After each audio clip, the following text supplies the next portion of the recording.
Hello and welcome, people of the internet and programming enthusiasts. Today we are going to be looking at TypeScript's utility, types, and how they can help streamline your type definitions in your TypeScript project. As usual, I will be showing practical examples which you can directly learn from and apply to whatever code base you are currently working on. Firstly, what are utility types? Utility types are built-in helpers that allow you to modify and transform existing types without rewriting them. For example, when I worked for a company many years ago, we had a file dedicated to storing custom interfaces and types. Here's what that file looked like. We would have several interfaces, and for this example, we will just call it strategy to represent a trading strategy. If we had to create another interface or type based on this with only a select or optional fields, we would have to create a new interface, copy the existing fields, mark them as optional, and then use it. This manual duplication made it difficult to maintain and contributed significantly to our technical debt and the already cluttered code base. This is where utility types come in. These utility types are also self-documenting, meaning that just by looking at them, we can infer what they aim to achieve. The first of which we will be looking at is partial.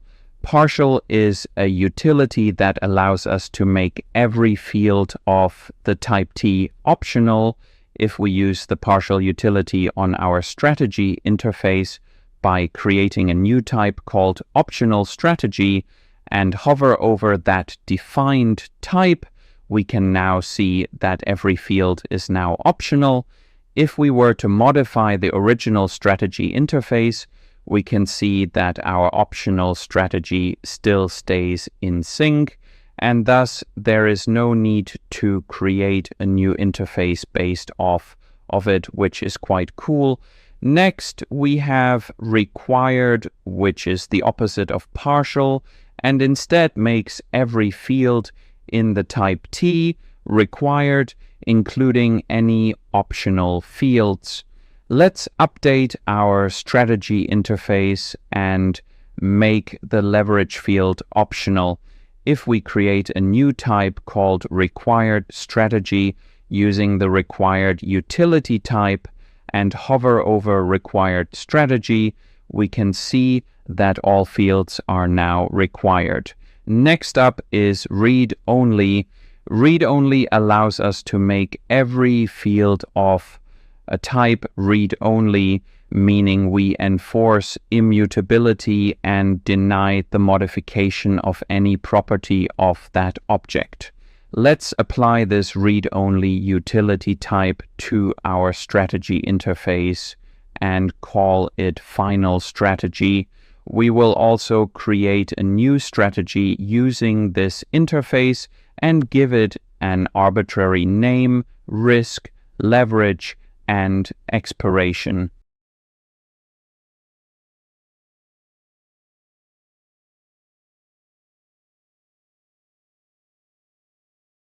Since this is a read-only type, now trying to modify any on the properties should display an error. Let's try and modify the expiration of this strategy by assigning it a different expiration date. We can now see the error cannot assign to expiration because it is a read-only property. Next up is pick. Pick is a generic utility that allows us to create a new type by only selecting existing properties from an existing type. Let's create a new type using pick. Unlike the previous utility types, pick takes two arguments. The second argument after the type has to be the fields we wish to select. If we need to select multiple fields, we can use the union operator. Now we can see we have created a new type only using a selected amount of fields. Next up is omit. Omit allows us to remove one or more properties from an existing type. This also takes 2 arguments, and we can also use the union operator if we have multiple fields to omit. You may be wondering, why would I use omit when there's already pick? Let's say your interface has 20 fields and you want all of them except the name field with pick. You then have to list out all 19 fields, which is obviously ridiculous. And finally, we have record. Record allows us to construct a type with a set of keys, all mapped to the same value type. We will build on our previous examples. Let's say we are building a trading platform. We have a set of predefined strategies, and we want to track whether each strategy is currently enabled or disabled. Instead of writing it out manually like we would with a regular object with keys and values like this,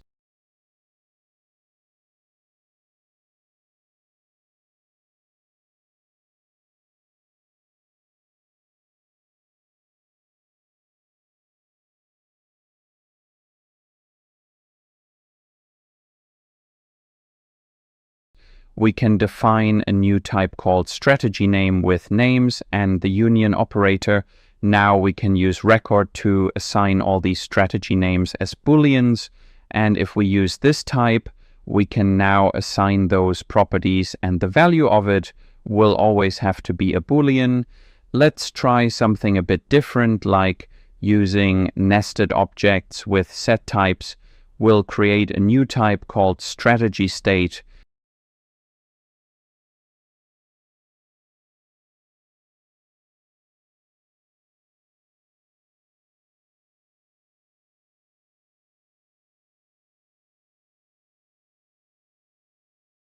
And give it some fields like active and a last run date. We can now use record to create a new type using the existing strategy names type and the strategy state map. Let's call it strategy status. Now let's create a variable called strategy status object and assign it this type.